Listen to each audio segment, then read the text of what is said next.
ძალიან მნიშვნელოვანია, რომ კანონებში გარკვეული ცვლილებები არსებობდეს. საქართველოს მოახდინა გაეროს შეზღუდვის მქონე პირთა უფლებების კონვენციის რატიფიცირება 2 წლის წინ, აპრილში ხდება 2 წელი. და აქვთ ახლა წარსადგენი ანგარიში გაეროსთვის, თუ რა გაკეთდა ამ 2 წელიწადში. ძალიან მაინტერესებს, მართლა გულწრფელად ძალიან მაინტერესებს, იყო ძალიან დიდი ნაბიჯი, რომ რატიფიცირება მოახდინეს, მაგრამ აი რას ჩაწერენ ანგარიში, უკვე აღარ ვიცი. დიდი მადლობა. მარი მაპატერა ცოტა წაუპროფილე. ცოტა დავბრუნდები პროფილში და მეუღლე როგორ გაიცანი ეს მომიყევი. ძალიან ესეთი ისტორია მართლა რაღაც პროფილური ჩვენი გაცნობის ამბავი, იმიტომ რომ მე ვიყავი ერთ-ერთი გადაცემის სტუმარი, მაშინაც რაღაც შეზღუდვის მქონე პირთა უფლებების დაცვის დღე არის 3 დეკემბერს და ამ 3 დეკემბრისთვის რაღაც აქციას ვამზადებდით და ამასთან დაკავშირებით ვიყავი ერთ-ერთ გადაცემაში სტუმრად, რომელსაც უყურა გიორგი, ჩემო ახლანდელო მეუღლე. არ იცნობდით ერთმანეთს? არა, ერთმანეთს საერთოდ არ ვიცნობდით. უბრალოდ მე აღმოჩნდა, რომ თურმე ბავშვობაში ერთმანეთი ნანახი ყავდა და თურმე ერთსა და იმავე საავადმყოფოში ვიწექით ბავშვობაში, რაღაც მე ვიყავი 2 წლის და ის იყო 4-ის, მაგრამ რა თქმა უნდა, არც არაფერი იმ დროიდან არ გვახსოვდა. და მე თვითონ დამეკავშირდა, იმიტომ რომ დაინტერესდა ჩემი ორგანიზაციის პროექტებით. მომწერა რაღაც მე შევხვდით ამ პროექტებთან დაკავშირებით დავიწყეთ თავიდან რაღაც ურთიერთობა საუბარი და მუშაობა და მე ნელა ეს ურთიერთობა შეიცვალა და გადავიდა როცა უფრო და ახლა პატარა 4 წლის გოგონას შობლები ხართ. ახლა 4 წლის ანას. დავბრუნდა ძველ პროფილში და დაუძახოთ.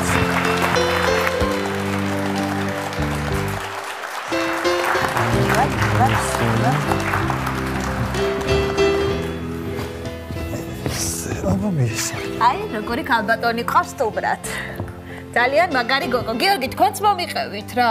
ნუ რა, როგორც თქვა, ტელევიზორიდან, შემდეგ საერთო ინტერესებიდან გამომდინარე პროექტებიდან და შემდეგ პროექტები გადაიზარდა ერთ დიდ პროექტში, ეგერ ანასტასია ქვია. დაუყრათ ამ პროექტს. რეალურად ვიღეთ გადაწყვეტილება, რეალურად ისეთი ცხოვრების თავარი ამბავი გადაწყვეტეთ და იოლად მიიღეთ. კი, ჩვენ ზოგადად არც მარიამს, ანუ ეს სტერეოტიპული დამოკიდებულებები რაიმე ტიპის საკითხზე არ გვაქვს და შესაბამისად არც რთული არ იყო ამ კუთხით.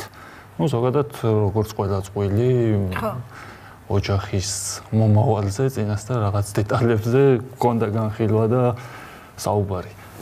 მარიამს კითხავ რა დამოუკიდებელი საქმიანი ქალისთვის საოჯახო საქმეების გაძღვა და მით უმეტეს პატარას მოვლა არის ძალიან ძნელი.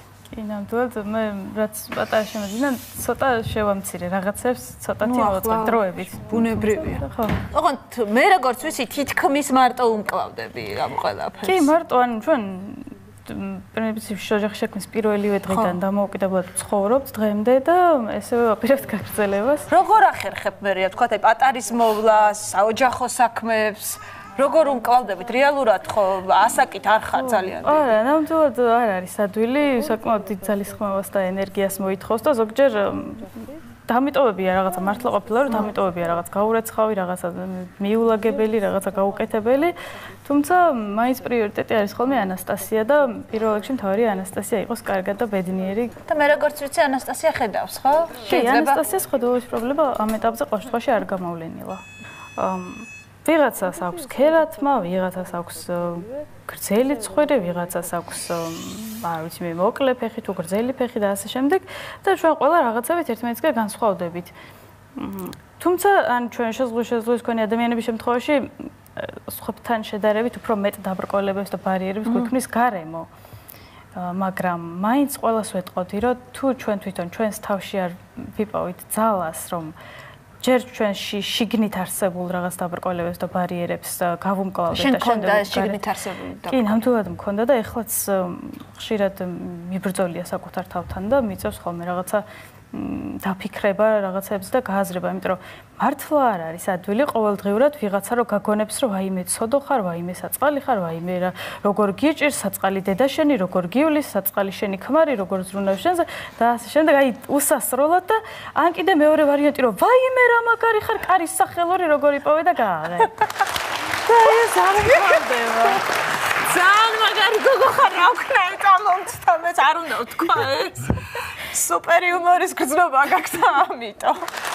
უღმესი მადლობა მინდა გითხრათ იმისთვის რომ მოხვედით და სხვებისთვის ხართ სტიმული იმიტომ რომ თუ იბრძვიდა თუ რაღაც ძალიან გინდა ყველაფერი გამოვა ეს შესაძლებელია კი ნამდვილად შესაძლოა მთავარია მიზნების სწორად დავისახოთ და მე სწორად ვიაროთ ამ მიზნების ჩვენ გიორგის არაფერი არ ვათქმევინეთ და არა და მინდოდა რომ ასაც ეთქვა არ არის ძნელი ასეთი ძლიერი ქალის გვერდით ყოფნა კი ძნელი ნამდვილად არის ხო არა როდესაც ზოგადად რთულია ჭკვიანი ქალი ცოლად მამაკაცებისთვის რთული არის ხოლმე მაგრამ იმდენად შინაგანი თვალსაზრისით იმდენად დადებითი პიროვნება რომ ყოველ შემთხვევაში მის გარეშე ყოფნა უფრო ძნელი და რთული არის დღეის გადმოსახედიდან ვიდრე მასთან ერთად ყოფნა. თქვენ გაიხარეთ. ძალიან მაგარი რაღაც.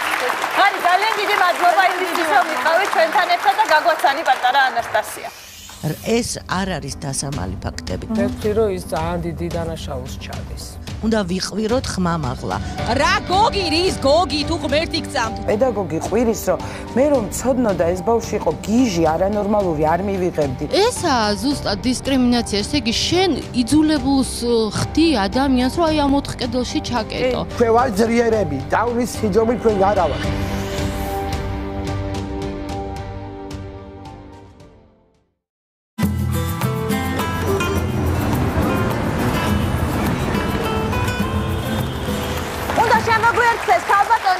თავის დროზე ძალიან ბევრი იბრძოლა საკუთარი შვილის უფლებებისთვის. ამ ქალს ქვია ბაია დავითაია. ბაია, ძალიან მიხარია რომ დღეს ჩვენთან ერთად ხართ.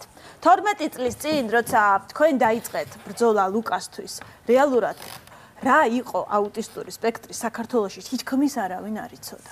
გავიდა 12 წელი და ახლა ზედმეტ შეკითხვებს თითქოს არავინ არ სვამს. მე მგონია რომ თავის დროზე რომ არ დაწყებულიყო ეს ბრძოლა, შეიძლება დღეს ისე ვიყოფილიყავით სადაც ვართ, თუმცა ასეთ პრობლემებს თქვენ წაწყდებოდით და მერე წახვერით ამერიკაში. რა იყო ეს ბრძოლა და რატომ გჭირდებოდათ ამისთვის ბრძოლა? იცით რა, მაშინ არავინ არაფერი არ იცოდა აუტიზმის შესახებ.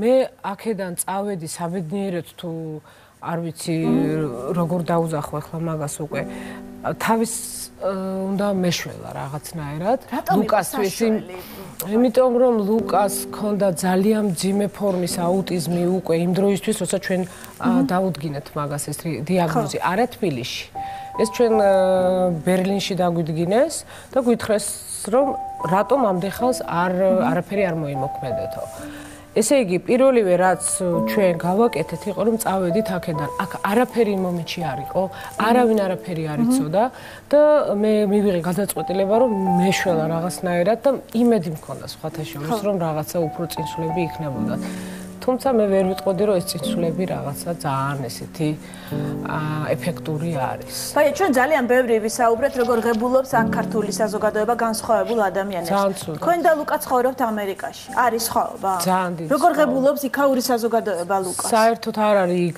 არ დგას ეგ საკითხი რომ უნდა მიიღონ ან არ მიიღონ. ისინი მიღებულები არიან ყველა სკოლაში, ყველა პარკში, ყველა ზოოპარკში და ყველა სუპერმარკეტში და ყველა ადგილას. ზოოპარკში ხართ, როცა სკვერში ხართ თქვენ და არავინ არ გიყურებს საერთოდ. პირიქით გეხმარებიან ყოფილა რომ თვითფრინავშიც კი როცა მივფრინავთ აი ამ ხელა გზაზე პრობლემები ქონია რომ ნუ ლუკა არის აუტისტი. აუტისტები არიან ძალიან ჰიპერაქტიულები.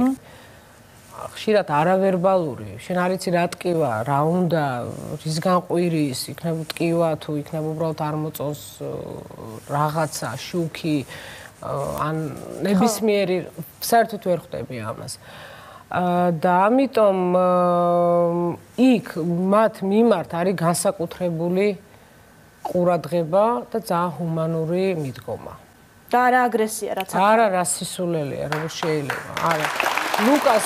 ლუკას თვითფრინავში აიპედი გადაუგდია და მართლა მძინარე ადამიანს ეს აიპედი გაარტყა თავში მართლა და ის კაცი რო ისა და რო უთხარით თვითონ აუტისტიკ და რაღაც ეგრევე sorry ანუ იმაზეც კი შეწუხდა რომ როგორ თუ ის წამოდგა და ყველა მიცის რა არის ეს დაუნის სინდრომის ყველა მიცის, აუტიზმის ყველა მიცის. აქ როგორ უნდა მოვიქცეთ? ბაიემ, რომ აქ რეალურად გევართ პრობლემების წინაშე, რომ ადამიანებს ასახლებენ ოფისებიდან, არ უშვებენ სახლებში, პრობლემას უქმნიან ბიზნეს დაქირავების დროს. მხოლოდ გადაცემა ხო? გადაცემებით ალბათ და არ ვიცი.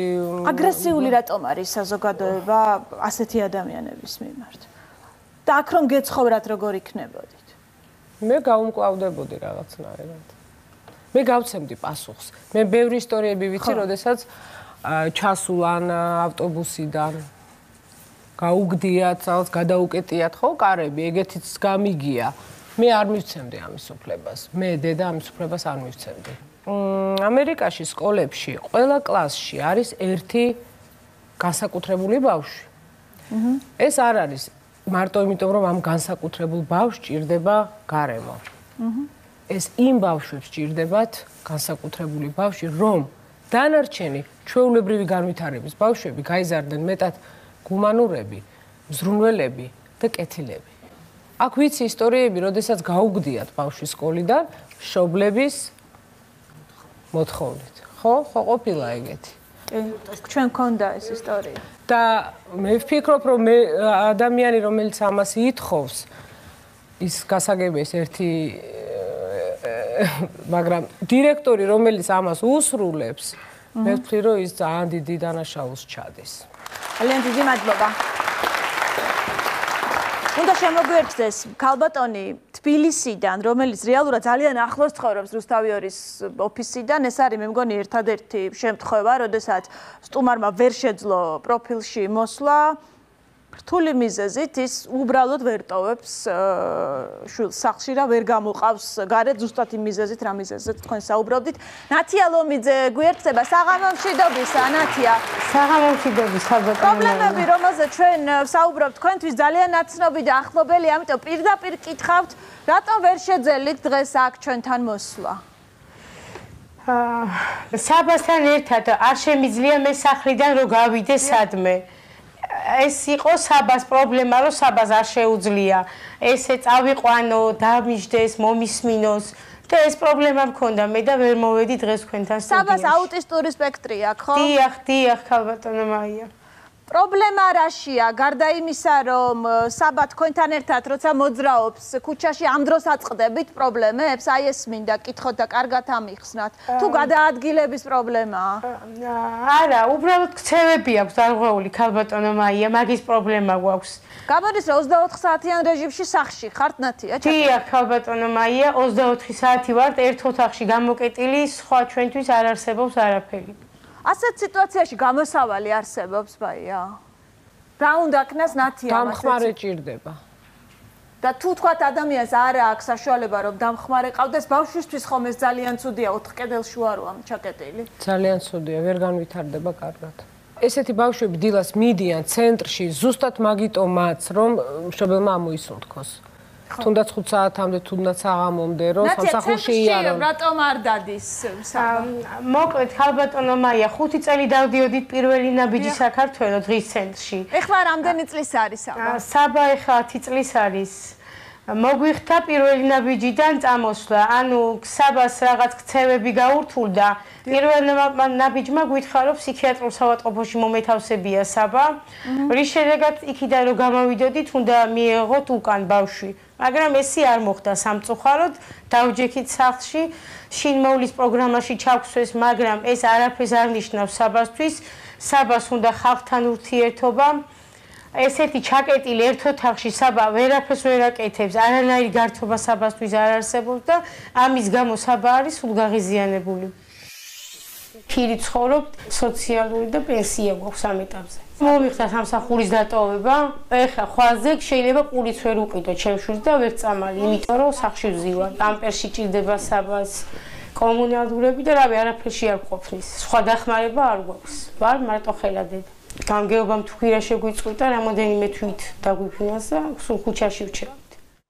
ნათია გამოსავალს ხედავთ როგორ უნდა მოიქცეთ რეალურად ხომ არ შეიძლება ბავშვის 4 კედელში ვაჩაკეთ ნამდვილად არ შეიძლება ვერაფერს ვერ ხედავ გამოსავალს ესე ვზივარ სახში და ველოდები სიკვდილ ჩემ შვილთან ერთად სხვა გამოსავალი აღარავინ არ დამიტოვა უკვე შეიძლება კითხოთ ძალიან რთულ თემას მინდა შევეხო მე როგორც ვიცი იყო ასეთი შემოთავაზება რომ საბა დაგეტოვებინათ დიახ ჯანდაცვაში ვიყავით 2 წლის წინ შეხვედრაზე ანუ სოციალურ სამსახურშიც მეუბნებიან რომ თუ არ გაქვს შენ ამის შესაძლებლობა ან ბავშვთა სახლში ან მინდობით აღზრდაზე უნდა ჩააბარო საბა ვინ გითხრათ ეს ნათია ეს იყო ჯანდაცვის სამინისტროში ზუსტად აღარ მახსოვს ვისთან ვიყავით 2 წლის წინ იყო ესე მითხეს პირველ ნაბიჯს მოვჩეს ამის რჩევა რომ კითხვა დავსვი რომ აქედან რომ მიშვებ სად უნდა წავიდე დიახ ანუ მითხრეს პასუხი იყო ის რომ ანუ აქედან თუ წახვალ ან ბავშვთა სახლი ან მინდობით აღზრდა ეს დამიდასტურა სოციალურ მუშაკმაც და ჯანდაცვამ რა უპასუხეთ თქვენ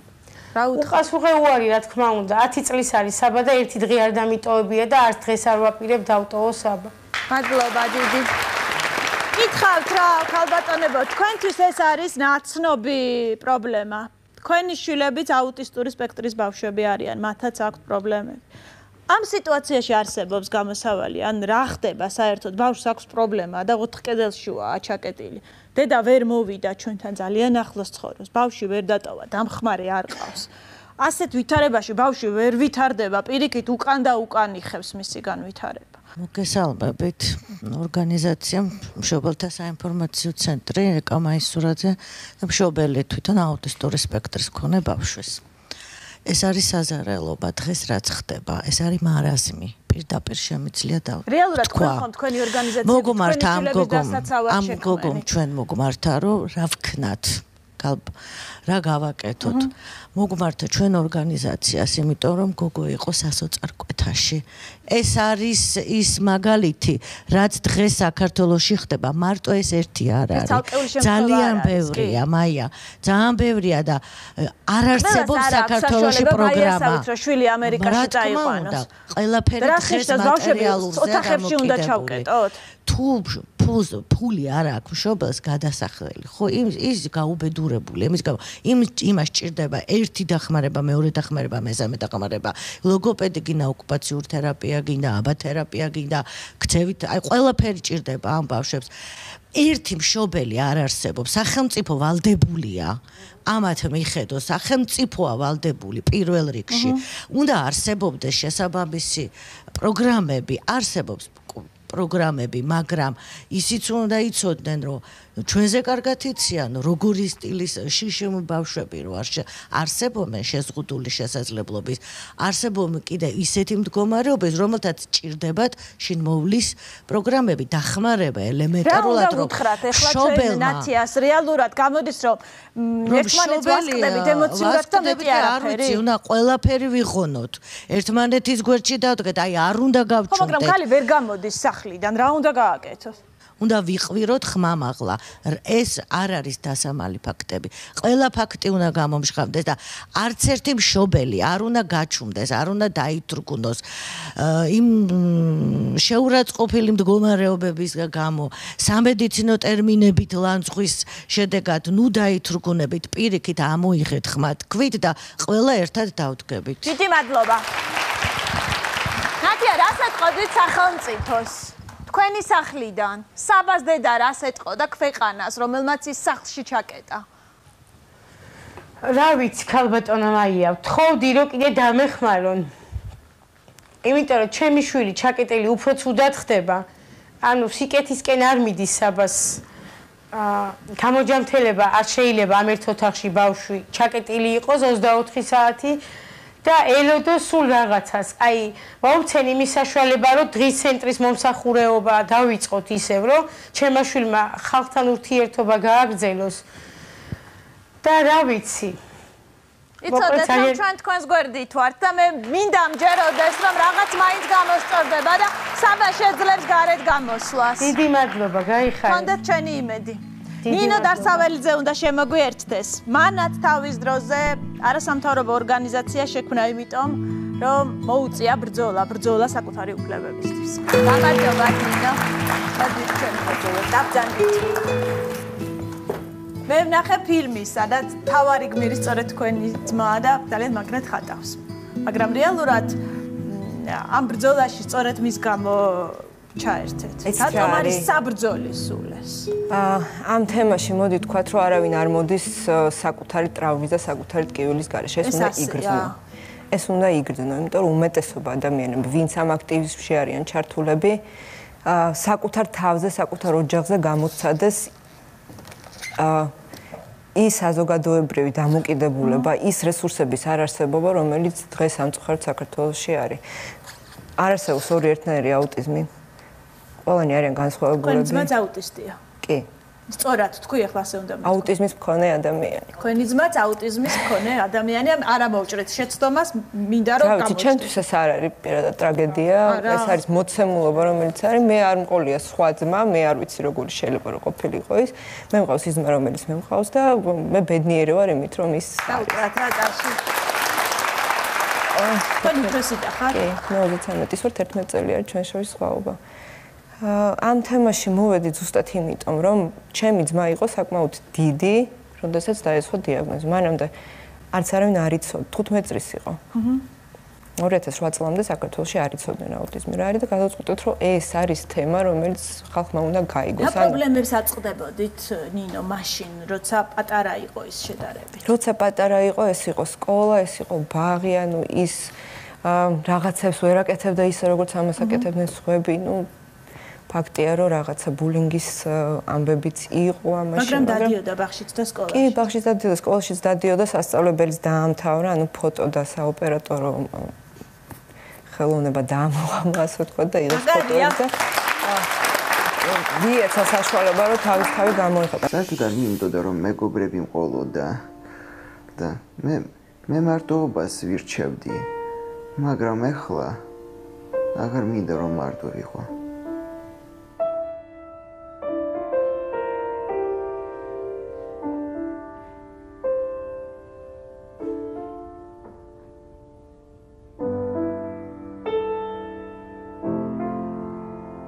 მე ისევ დავიწყე, ანუ ჩემი ნებით მოვინდომე და აი, ისევ და მივდივარ ხატვაზე სასწავლად და გამომდის კარგად. იყო ის ბულინგის მხატვარი იყო, იცით რა არის, აი ეს გოგი თოფაძის გამოძახილი, რომელიც იყო პარლამენტის ტრიბუნიდან, ეს ხო არ არის პირველი და უკანასკნელი, ხო? ჩვენ ესე ცხოვრობთ, ჩვენი საზოგადოება ესე ცხოვრობს, როდესაც ხედავს განსხვავებულ ადამიანს და როდესაც ეს პრობლემა ეხება ფსიქიკურ ჯანმრთელობას თუ ინტელექტუალურ განვითარებას თუ ნევროლოგიურ მდგომარეობას ძაფრდება, იმიტომ რომ არ ვიცით ეს რა არის, გვეშინია და მოდი გავეცალოთ ამას რა. ჩავკეტოთ სახში რომ არ დავინახოთ. ჩავკეტოთ სახში. ჩვენ მოვდივართ საბჭოთა კავშირიდან, ეს არის მენტალიტეტში, ეს ნიშნავს იმას, რომ ეს ადამიანები ცალკე უნდა ცხოვრობდნენ, რეზერვაციაში უნდა ცხოვრობდნენ და ჩვენ ვერ ვხედავდათ ამას. სახელმწიფო თავის თავზე იღებს იმას, რომ უხდის მათ პენსიას, მაგრამ არანაირი ჩართულობა, არანაირი მიმღებლობა სამწუხაროდ, კი ბოლო წლებში უფრო მეტად ხდება ეს, მაგრამ არ არის, ჩვენ არ გვინდა მათი მიღება. დღემდე ასეა. დღეს უკეთესი მდგომარეობაა. მაგრამ მაინც ასეა.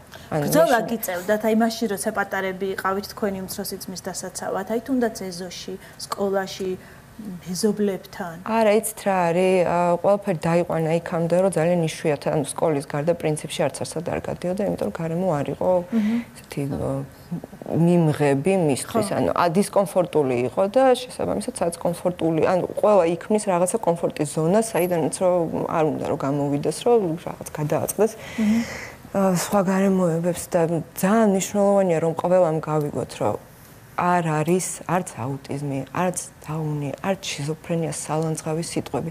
ეს არის ძალიან ცუდი კონოტაცია, როდესაც შენ ცდილობ სხვა ადამიანის დაკნინებას იმაზე მინიშნებით, რომ აი შენ არაკომპეტენტური ხარ, არა იმიტომ რომ შენ უბრალოდ ხარ არაკომპეტენტური, ალბათ იმიტომ რომ შენ გაქვს შიზოფრენია და ამას ძალიან ხშირად გვესმის ეს საჯარო სივრცეში, ზუსტად ამიტომ აუტიზმის საზოგადოება მოამზადა მემორანდუმი, რომელიც ეხება პოლიტიკური შეფასების და სამედიცინო ტერმინების გამოყენებაზე უარის თქმას.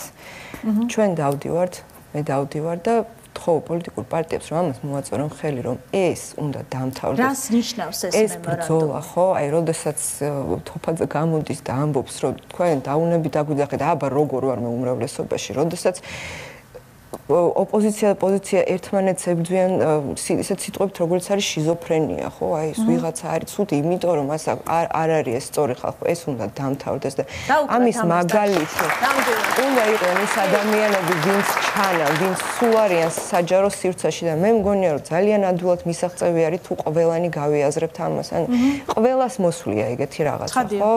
ყველას უხმარია რაღაც კონტექსტს მიღმა სიტყვა, რომელიც მას არ ეკუთვნის, დიაგნოზი არის პაციენტს და ექიმს შორის საიდუმლო. ეს არ არის არაფრის მაჩვენებელი იმის იქით. ძალიან დიდი მადლობა და მინდა მჯეროდეს რომ აგრეთ გვიან დადგება ეს დღე და ერთმანეთს დიაგნოზებით დადგება, იმიტომ რომ მე ძალიან კარგად მახსოვს 13 ივნისი, როცა ჩვენი საზოგადოება გაერთიანდა იმისთვის, რომ სტიქიასთან გვერდზოლა სტიქია. ბევრი ადამიანისთვის არის ყოველდღიურობა. ისინი ცხოვრობენ ამ სტიქიაში და როდესაც ამ სტიგმას ვაღრმავებთ, ამ სიტყვების ძახილით, ხო, მათთვის ეს სტიქია გრძელდება და მოდით ისევ შევიკრათ იმისთვის, რომ არ მივცეთ საკუთარ თავს უფლებას ამ სიტყვების სალანძღავად გამოსაყენებლად.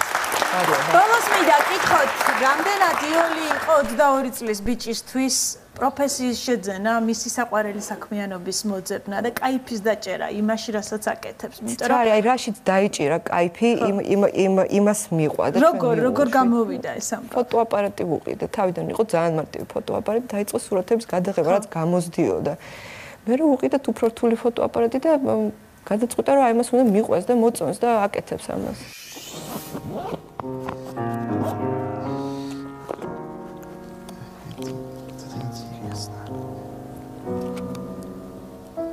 როცა პრობლემა გაიგო, როგორ მე კარგად ვიღებ ფოტოსურათებს, აღმოჩნდა რომ მე ნიჭი მაქვს.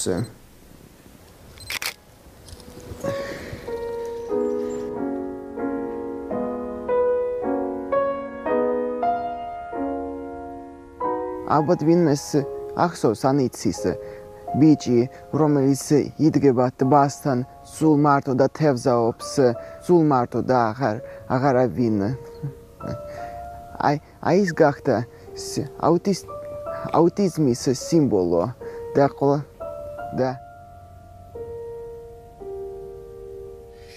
მომიკითხეთ დიდი სიყვარული. ქალბატონი მარიამი უნდა შემოგვიერთდეს. აღავში დობისა. გადით ჩვენთან.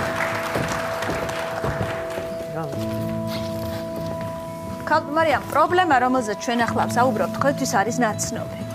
თქვენ იყავით სტიგმის მსხვერპლი. დღემდე ხართ. მე ვიცი რომ ამ თემაზე ღიად საუბარია შესაძლებელი, ამიტომ მოდით პირდაპირ ვეტყვი მაყურებელზე თქვენს პირდაპირ კითხავთ. დიაგნოზი იყო შიზოფრენია. თუ შეიძლება მომიყვეთ რა იყო მერე. 16 წელია უკვე რემისია გაქვთ, მაგრამ მუდმივად გაქვთ ზურგს უკან სტიგმა. მუდმივად იშვერენ თქვენსკენ ხელს და ამბობენ იმას, რასაც ამბობენ ხოლმე საქართველოში ასეთი დიაგნოზის დროს. ბევრს გონია, რომ ეს რაღაცა ძალიან საშიშია, ძალიან ცუდია, მიუღებელია, რაღაც ვერ აითვისებს, ვერ გააკეთებს, ვაიმე ეს სულელია, ვაიმე ეს ისა და მე იცით რა შეა საქმე. პირველად დავიწყე ტირილი, როცა გავიგე ჩემი დიაგნოზი. ჯერ გაოცებული ვიყავი, როცა ფსიქიატრიულში მოვხვდი, სხვა კატეგორიის ხალხსაც უყურებდი, 7 ჯერ ვარ ნაწოლი, ამას არ ვმალავ. და მე დავფიქრდი იმაზე, რომ უნდა მოვხსნა ის პრობლემები, რაც მე ამ პრობლემას მიქმნის. არაფერს არ ვაშავებ, ვაკონტროლებ თავს, თან მე პედაგოგიური განათლება მაქვს. ხო და ვამოწმებდი ყველანაირად ჩემ თავს, რაც ჩემი ცოდნიდან გამომდინარე, ვაკონტროლებდი და ყველაფერს რეალურად, აი რა იყო ისეთი, რაზეც უკვე მე იძულებულს ვხდიდნენ, რომ დავწოლილიყავი. ესე იგი, მივხვდი იმას, რომ ის პრობლემები, რომლებიც იწვევდა ჩემში აი ამ მდგომარეობაში ყოფნას, რომ მე უკვე ცუდად ხდებოდი, უნდა მომეშორებინა თავიდან. პირველი პრობლემა იყო ის, რომ უნდა მესწავლა მოთმინების უნარი. მეორე უნდა მესწავლა, არ უნდა გავბოროტებულიყავი, რაც არ უნდა ეთქვათ და მესამე ის, რომ გამეტარა აი როგორც გამტარი ყოფილიყავი ნებისმიერი თქვენი საზოგადოებას ეს არ ეხება აქ ვინც ზის, იმიტომ რომ არც ერთი მათგანი მე არ მიცნობს, მაგრამ ვინც მიცნობს, აი მათი შეხედულებები, მათი ლაპარაკი, მათი ის აი ეს წენა, აგრესია. რა შეხედულებებზე საუბრობთ, ქალბატონ მარიამ? რას ამბობდნენ? მე სულელია, ეს ვერ გაიგებს, შენ გიჟი ხარ, ხო და მე უკვე ვისწავლე იუმორში გადატანა ამ იმების. მე ვთხარი, იცი რა, შენ შემოგავლე, მაჩუქე მილიონი და მე გიჩვენებ როგორი გიჟი ვარ. ხო, ესე ვიცინოდი. პროფესიით ვინ ხარ ქალბატონო? მე ვარ ტექნიკი, ტექნოლოგი საწარმო სწავლების ოსტატი. 2 წითელი დიპლომი მაქვს და აი ამ ტრავმის გამო, როცა მივიღე ფიზიკური ტრავმა და სულიერი ტრავმაც, ძალიან დიდი ისტორია მაქვს, ძალიან დიდი. როდის დადგა დიაგნოზი? 23-25 წელს. და მიზეზი რა იყო თუ შეიძლება? მიზეზი იყო სოციალური ფონი ძირითადად. ნუ ამას ვერ ასაბუთებს მედიცინა, იმიტომ რომ ამ თემაზე ოჯახის წევრებმა ვიცით რაც მოხდა და იმათმა ვისთანაც შეხება მქონდა. ანუ იყო ტრავმა. სერიოზული ტრავმა იყო და ფაქტიურად არა სრული ცოდნა იმისა, რის წინაშეც ვიდექი და შემეძლო ბარიერი გამეკეთებინა და დაცული ყოფილიყავი, ამიტომ ეს მე ვერ შევძელი, იმიტომ რომ ცოდნა არ მქონდა. სამაგიერო ტრავმის შემდეგ მივიღე ცოდნა, მივიღე გამოცდილება და მშვენივრად სხვათა შორის დავიწყე ფლობა თავის. ძალიან რთული გზაა, ოღონდ. ძალიან რთული გზაა. ეს არავის არ ურჩევ, არავის უსურვებ, საკუთარ მტერსაც კი და ის ვინც გიჟდას შიზოფრენიკის მეძახში, იმასაც არ ურჩევ. ქალწმარიამ, როგორ ღებულობთ საზოგადოება? ხშირად ახსენეთ სიტყვა გიჟი და შიზოფრენია. ხო. ეს არის პრობლემა. მე ასე მგონია, რომ თვითონ აქვს პრობლემა. მე ესე მგონია, მე რატო უნდა დაგიძახო გიჟი? ესე იგი, მე ესეთი ისა მაქვს სტერეოტიპი, ესე ვაზროვნებ, ესე იმაშვები. აი შენს უცნაურ ქცევას, შენს ესეთ რაღაცა ჟესტს სულელია ხო გიჟია როგორ არ ამბობენ ხო და აი რატო არ უნდა მივიღო ის ჩაოლებრივად რეალურად გავატარო მივიღო ის ან რაღაცა ლავირება გავაკეთო და არ ვიყო აი როგორ გითხრა შენიშვნა კი არა უბრალოდ მაგალითი მოგცე და არა გაგაღიზიან. რატო უნდა გაგაღიზე? мотивация რატო უნდა მქონდეს, რომ შენზე მაგარი ვარ, შენზე იგივე მოკვდავები ვართ ყველა ჩვენგანი და რატო უნდა იყოს ისა? ვის უხარია ამად გახდომა? აი ეს ამამტყოფიც რატო უნდა იყოს შენზე საწოდავი და დასაცინი რატო უნდა იყოს დიაგნოზი? ხო, დიაგნოზი რატო უნდა იყოს? იმიტომ რომ ნუ თუ ავად არავინ არ გამختარხართ, ნუ თუ ჩემზე უარესი დიაგნოზი არ ქონია დაავადებული, სხვა და უფრო მძიმე დაავადებით, ჩემი დიაგნოზით არ კვდებიან. და მე თქვენი სურვილი იყო ქალბატონო რომ მოსულიყავით აქ. კი, ჩემი სურვილი. იმიტომ რომ გესაუბრად ამ პრობლემაზე ასე ღიად ძალიან რთულია ამაზე ასე საჯაროდ საუბარი და საქართველოში როგორც წესი ამაზე არ საუბრობენ. გაიხსნა ბევრი თემა.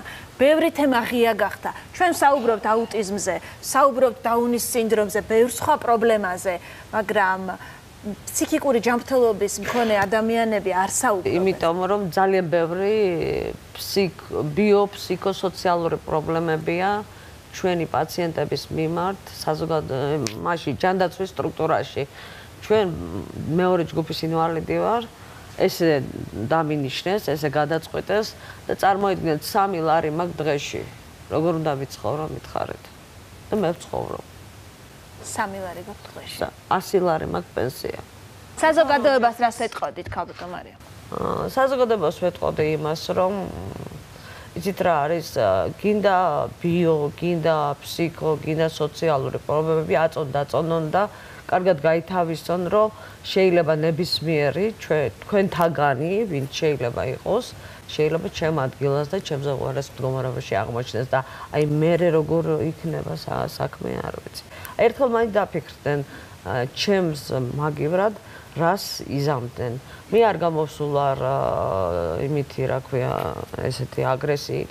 მე არ მილანძღია არავინ, არაფერი, მაგრამ როდესაც შანსი მეძლევა იმისა, რომ თქვა, მტერს არ უსურვებ იმას, რა ბიო, ფსიქო და სოციალურ გარემოში ვცხოვრობ მე დღეს. და ჩემნაირები კიდე. მე ვიტყოდი რომ და ჩვენნაირები. მე ვიტყოდი რომ ადამიანს რომელსაც აქვს პრობლემა, არ უნდა დასცინო. ძალიან უცნაურია რომ 21 საუკუნეში ჩვენ ამაზე ვსაუბრობთ. ძალიან უხერხულია და სირცხვილია, მაგრამ როცა ადამიანს პრობლემა აქვს და შენ ამ პრობლემას ხედავ, კი არ უნდა გაიცინო ამაზე, უნდა დაეხმარო და რატომ ვიცინით ამაზე არ მესმის. ჯობია რომ შევწყვიტოთ ეს ყველაფერი. ძალიან დიდი მადლობა. ძალიან გაბედული ხალი ხარ. და მიხარია რომ გაგიცანით. და მე მგონი ერთად გამოგვივა რაღაც სტერეოტიპებს დავამსხვრევთ და არა, ისი არ არის. რატო ვარ მე განსაკუთრებული და რატო ვარ ისეთი აი ეს დიაგნოზი, რატო მაქვს ეს და რატო აი სულ იმაში ვარ, კაცო, ვაკეთებ ყველაფერს ისეც, მოდი მესმის, წადი მესმის, ეს გააკეთე მესმის. ნუ რაღაცა პერიოდი ვარ ცუდად, ხო? აი კარგ პერიოდში რატო არა მაქვს იმის უფლება, რომ მაგალითად იურისტთან რომ მივდივარ, იცი რა, მოიყვანე ვიღაცა რომ გელაპარაკო. რაღაცა დაცვითი იმას ფორმას რო ვაძლევ ჩემს ქცევას, იურისტი მეუნება, რომ შენ გაქვს დიაგნოზი და ამიტომ მომიყვანე ჯანმრთელი, რომელსაც საბუთი არ აქვს, ესეთი როგორ რას პასუხობთ ხოლმე? არაფერს, მე იძულებული ვარ, სანამ ჩემი საბუთი მივა, ესე იგი ჯანმრთელობის საბუთი მივა, მანამდე მოვაგვარო ეს ინფორმაცია მივიღო და ისე ვიმოქმედო. მარტო ცხოვრობთ ქალწმარი? დღესდღეობით მარტო ვცხოვრობ. როგორ გაგაქვთ თავი? არაფერი, ერთადერთი ისა მაქვს კურნალობის უფლება მომცა ჯანდაცვამ, რაზედაც დიდი მადლობელი ვარ. იმაზეც მადლობელი ვარ, რაც გააკეთა, იმაზეც მადლობელი ვარ, რომ ეთერში მიშვებენ. შეიძლება ეს ტაბუდადებული ყოფილიყო და ეთერში არ გავსულიყავი რატომ? არ გჭირდება მადლობა. ხო. და რეაბილიტაციას გავდიარ, სადაც გებიცებით წინდის რა ტრაექტორიას ვასრულებ იმისათვის, რომ საჭმელი ჭამო და წამალი მივიღო. თქვენ ვერ წარმოიდგენთ, მე როგორ ცხოვრობ სუგზაში. ფიზიკურად ვარ სუგზაში. არა და ეს როგორც შაღრიანი დიაბეტი ისე მჭირდება, ეს ჩემი ორგანიზმი უბრალოდ ვერ გამოყოფს იმ ნივთიერებას, რომელიც თავისთვის სჭირდება. ერთადერთი პრობლემაა ეს ძირითადი და რატო ვარ ფსიქიკურად დაუნტყოფი, არ ვიცი. აი სერიოზული პრობლემაა და მე მგონი ჯობია რომ ამ თემაზე ისევ შევიკრიბოთ და უკვე ფართოდ. ძალიან რთული ის არის, იცი, და შეიძლება ეს საშიში რატო ვარ საშიში, ქვებს ვისვრი არაადეკვატურია, მე ვაქვს ცუდი პერიოდი და კარგი პერიოდი. და თუ ეს მოვირეგულირე, ამას სჭირდება ბიოც, ფსიქოც და სოციალურიც. გვიგულეთ თქვენს გვერდით, ხო, მაგრამ და მიხარია რომ აქ მოხვდით. ძალიან გაბედული ნაბიჯი. მარტო მე არა ვარ ასეთ მდგომარეობაში, საკმაოდ სერიოზული. სათქმელსაც ამბობთ და ეს ძალიან მაგარია. პირველი არის სპიდი, მეორე არის ონკოლო დაავადებები, მესამე არის გულსის ძარღვთა მსოფლიოში და მეოთხე არის ეს ფსიქიკური დაავადებები. ამისგან დაზღვეული არავინ. პირველ 4-ში ვართ ჩვენც. ძალიან დიდი მადლობა. უღმესი მადლობა გაგაცილებთ ხალხმარია. რა გოგი, რის გოგი, თუ ღმერთი გწამთ. პედაგოგი ყვირის, რომ მე რომ ცოდნოდა ეს ბავშვი იყო გიჟი, არანორმალური, არ მივიღებდი. ესაა ზუსტად დისკრიმინაცია, ესე იგი შენ იძულებულს ხდი ადამიანს, რომ აი ამ 4 კედელში ჩაკეტო. თქვენ ვარ ძლიერები, დავნის სიძომი თქვენ არა ვარ.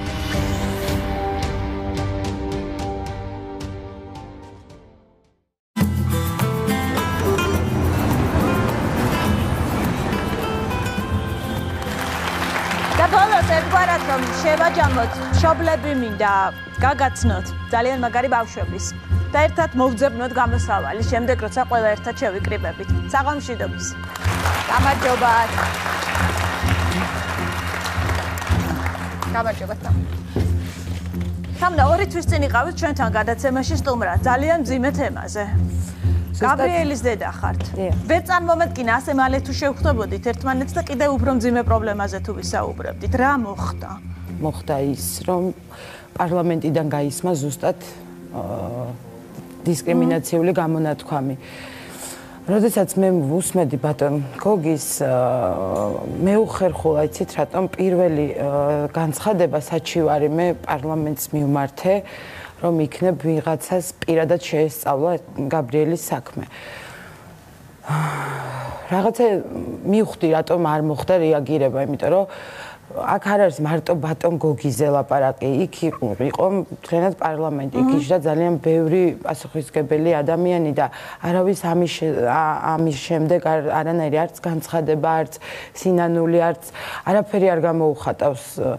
მე მივხვდი რატომ გრძელდება, რა თქმა უნდა, იცით რატომ? მე ვთვლი რომ პარლამენტი არის ის ადგილი, საიდანაც ვიმართებით ჩვენ მოქალაქეები, ანუ სადაც იწერება უშუალოდ კანონები და გამომდინარე აქედან მე რა უნდა ველაპარაკო პედაგოგს, ძღოლს და ასე შემდეგ საზოგადოებას, როდესაც პარლამენტში ჩვეულებრივი ის გახდა დამაკნინებელი, დამამცირებელი, გასანადგურებელი, დაუნი, გიჟი, ანუ ჩვენ მაგალითს გვაძლევთ რას?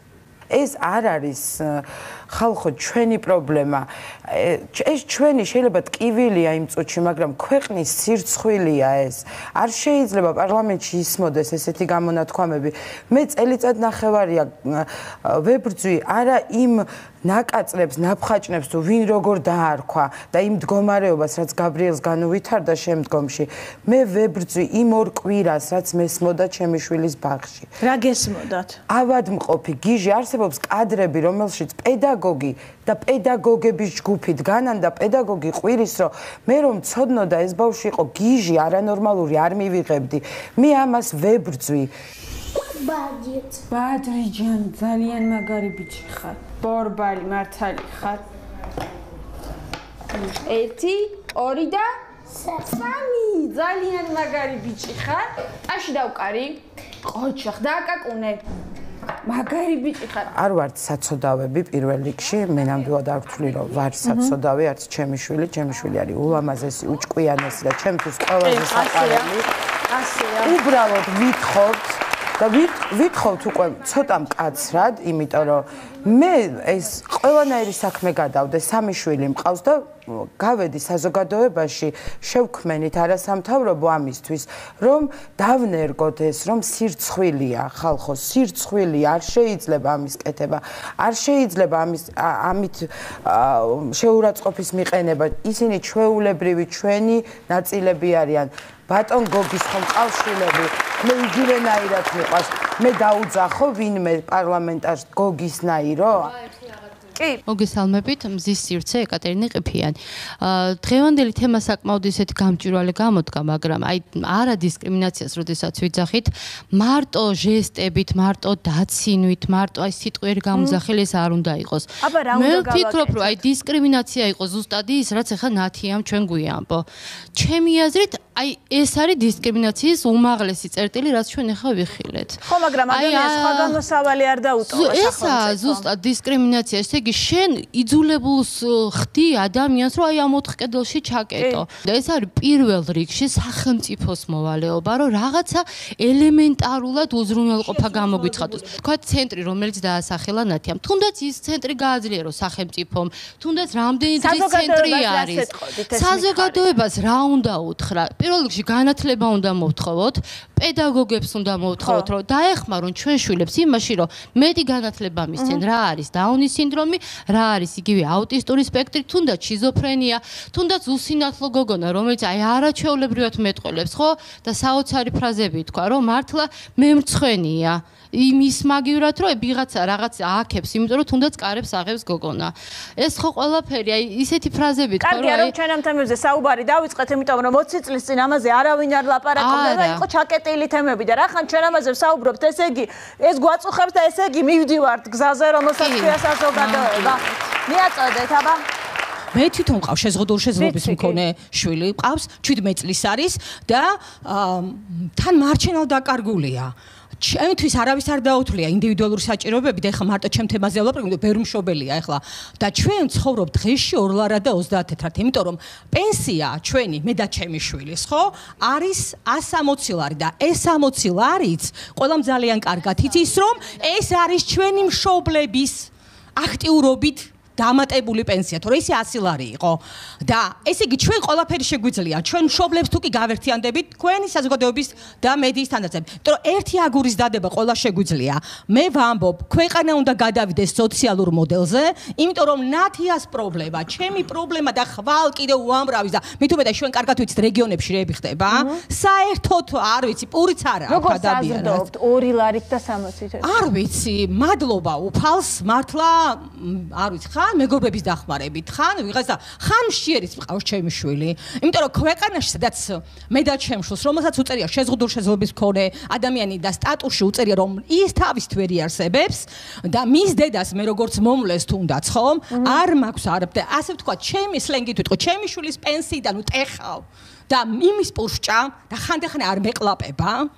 ეს არის ქვეყნის სირცხვილი და მიუხედავად ამისა, რომ აქედან გამომდინარე კიდე სოციალურ ქულებს გითვლიან, მე დედას, რომელიც ვარ ქვრივი, რომელსაც ყავს 17 წლის შვილი, რომელსაც არ შეუძლია თავის არსებობა, რაღა ქულები უნდა დამიწესოს ქვეყანა. აი ამაზეა ხმა მოსაღები. ეს არის სირცხვილი, ეს არის დისციპლინა. რა გოგი, რის გოგი თუ ღმერთი ჩვენი პრობლემა. ჩვენ უნდა მოვთხოვოთ ჯანდაცვას, უნდა მოვთხოვოთ პარლამენტს, რომ ავიმაღლოთ ხმა, რომ მე არ ვიყო მათხოვარი, იმიტომ არ მინდა რომ ვიყო, არავის არ ვაკრინებ რა. არ მინდა, მე მინდა რომ ღირსეულ ქვეყანაში ვცხოვრობდე, ღირსეული საზოგადოების წევრი ვიყო და ვიღაცა არ მეძახდეს დაუნის აუტის და რაღაცა ესეთი სლენგებით არ მომდა და მივმართავ კიდე საზოგადოებას რა ძალიან დიდი ბოდიში გამიგრძელდა სიტყვა, მაგრამ ეს აუცილებლად დედებს და ბებიებს უფრო მეტად ქალებს და ქალებს რატომ გეტყვით, იმიტომ რომ ისინი მართავენ უფრო მეტ ხანს ატარებენ შვილებს და შვილიშვილებთან. ეს ბავშვები და ეს ადამიანები აკეთილშობილებენ საზოგადოებას. ჩვენ უბერდებით წლები გვესწავლა, ამიტომ შეიძლება ჩვენს გავხდეთ შეზღუდული შესაძლებლობის ადამიანები. შეიძლება ადვილად დაგვებართოს ნერვულ ინსულტი რაღაცა და ესე იგი რას ვასწავლეთ ჩვენ შვილებს? თუ კი დღეს შენ მეგობარს არ ეთამაშები, იმიტომ რომ მას აქვს შეზღუდული შესაძლებლობა, ესე იგი მე რომ დამემართება ინსულტი და ვიქნები შეზღუდული შესაძლებლობა, მე არ უნდა მომიარო, ესე იგი რომ მოხუცებ უნდა გადამაგდო? აი ამ საზოგადოებაში და დღეს ჩვენ ზუსტად ამ საზირკოს ვანგრევთ, ვისაც ეს არ ესმის, რას ნიშნავს შეზღუდული შესაძლებლობის მქონე ადამიანი. ბოლოს მე ხმას არ ამოვიღებ. პატრიარქმა უნიტარისმა და უწმიდესმა დაალოცა ჩვენი შვილები და ისინი ასე მოიხსენია ქვეყნისთვის დაანთებული სანთლები. აი როგორც მივხედავ ჩვენ ამ ადამიანებს, ზუსტად ისე გავწყიდება ჩვენი სამშობლო. ზუსტად აქ არის სამშობლო. ძალიან დიდი მადლობა. ჩვენ კი არ უნდა ვთხოვოთ ბოდიში მოიხადოს ბატონმა გოგიმ.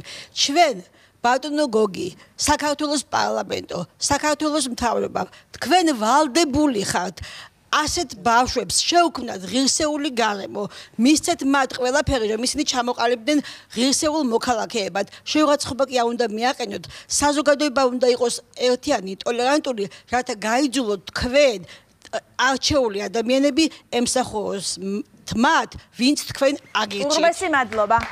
თქვენთან მოვალ. ვიცნობ პრობლემას. პრობლემაში ხართ. იბრძვით. თავარი სათქმელი რა არის დღეს საზოგადოებისთვის. საზოგადოებისთვის, რომელიც როგორც აღმოვაჩინეთ ამ თემაზე ხშირად ვჯელობთ ხოლმე, ყველაფერს აკეთებს, რომ განსხვავებული გარიყოს. მე გოგი თოფაძის ნათქვამა არ გამაკვირვა. არაფერი ახალი მას არ უთქვამს. ამას ამბობენ ქუჩებში, გაჩერებებზე, მეტროში, ყველგან ამას ამბობენ. ყველა განსხვავებულისკენ იშვერენ თითს. არა აქვს მნიშვნელობა, არ გესმის, ვერ ხედავ, ერთი ქრომოსომით მეტი გაქვს თუ ნაკლები გაქვს, აუტისტური სპექტრი გაქვს თუ არ გაქვს, თუ განსხვავებული ხარ, ესე იგი შენსკენ თითი უნდა გამოიშვირონ და აუცილებლად სახელი დაგარქვან. ყველამ ერთად ბოდიში უნდა მოვიხადოთ, მე მგონი. თელმა საზოგადოება. აუტიზმი არის ჩემი ცხოვრების ნაწილი, რომელთან ერთადაც ვისწავლე მე ცხოვრება. და კიდევ ვიტყოდი საბას შემთხვევაში ის რომ ვერ გამოდის საბა გარეთ ეს არ არის აუტიზმის ბრალი ეს არის იმის ბრალი რომ საბასთვის ქვეყანაში არ არსებობს შესაბამისი სერვისი რომ არსებობდეს საბა აუცილებლად დღეს იქნებოდა აქ მოვიდოდა თქვენ რა პრობლემები გაქვთ ხო? მე პრობლემა მე მაიკოსგან განსხვავებით ჩემი შვილიდან გამომდინარე გავხდი უფლებადამცველი იმიტომ რომ აი წარმოგიდგენთ სხვა გზა არ იყო იმიტომ რომ როდესაც ჩემ შვილს ბაღში არ იტოვებენ იმის გამო რომ აუტიზმი აქვს და ვალდებული ხარ შემშობელი აიყვანო პერსონალური ასისტენტი მისთვის და გადაუხადო მასთან ხარ როდესაც შენი შვილი სკოლაში ვერ მიდის თავის თანატორთან ერთად ამისთვის გიწევს ბრძოლა აქციის გამართვა ჟურნალისტების ჩართვა როდესაც აი მაგალითად საშობაო არდადეგების შემდეგ აუტიზმის მქონე ბავშვები რომლებიც სწავლობენ ინტეგრირებულ კლასში და ვერ მიდიან სკოლაში იმიტომ რომ ვიღაცამ სამინისტროში ხელი არ მოაწერა ბრძანებას და იძულებული ხარ შენ გამართო აქცია და მხოლოდ რომ გაიგებენ აქციას მართავ ამის მერე აწერა აუცილებელია შეაშინო და მე ანუ სხვა გზა არ გაქვს აუცილებლად უნდა გახდე უფლება იბრძოლა შენი შვილისთვის უბრალოდ ამ შემთხვევაში სხვა გზა არ არის და რაც შეეხება ახლა ამ დისკრიმინაციულ გამონათქვამებს ყველაზე მტკივნეული რა ყოფილა? ანუ ჩემთვის რა იყო ეს მტკივნეული? მე დავგეგმე ეს აქცია, ეს გოგი თოფაძის აქცია და ეს იყო ალბათ ბოლო წვეთი, იმიტომ რომ ეს იყო წინათაც თქვენს მსგავსი გამონათქვამები არ აქვს მნიშვნელობა გოგი თოფაძე იტყოდა და დაუნის სინდრომს, დაუნს გის, დევის იმპეტ, არ აქვს მნიშვნელობა. მე პირველ რიგში წავედი, რა თქმა უნდა, ამ ადამიანს დავუდე გვერდით და პრევენცია მოვახდინე, რომ ხვალ ჩემი შვილის დიაგნოზი არ გამოიყენოს ვინმე და ასევე გარდა იმისა, რომ მე მყავს შეძლოს შესაძლებლობის მქონე შვილი, ვთვლი რომ ვარ სამოქალაქო აქტივისტი და ჩემთვის ყოველად მიუღებელია ჩემ ქვეყანაში პარლამენტში ვინმე ასე ლაპარაკობდეს, იმიტომ რომ ანუ ჩვენ ყველამ უნდა ვიბრძოლოთ, რომ შევქმნათ ძალიან კულტურული და ცივილიზებული გამოვა, როგორ გონია? აუცილებლად გამოვა, უბრალოდ ამას ჭირდება დრო დასჭირდება და ჩვენი ძალიან დიდი ენერგია. ყველას მინდა გთხოვათ ერთგვარი წერტილი დავსვათ ახლა. რა იქნება თითოეული თქვენგანის სათქმელი არა პარლამენტისთვის, არა კანცელარიისთვის, არა პრეზიდენტისთვის, არა საზოგადოებისთვის, ყველასთვის, ქვეყნისთვის სახელად საქართველოს, რომელიც ახლა გვიყურებს. დაგვავიწყდა ჩვენ წლების წინ ძალიან უხეშ შედარებას მოვიყვან, რომ როდესაც ავტომობილში ზიხარ, უნდას ღვედი გადაიჭირო და იჯდე ისე. მაგრამ კანონი შემოვიდა და დღეს არავინ არ ჯდება იმ ავტომობილში, ყველა იჭერს ღვედს. ანუ დაჯარიმების გვეშინია და იმიტომ. ხო შეიძლება ანალოგიურად, არ ვიცი, თუნდაც ჯარიმის სახე დაერქვას, რაც უნდა ის დაერქვას. მე კანონმა მინდა რომ დამიცვას.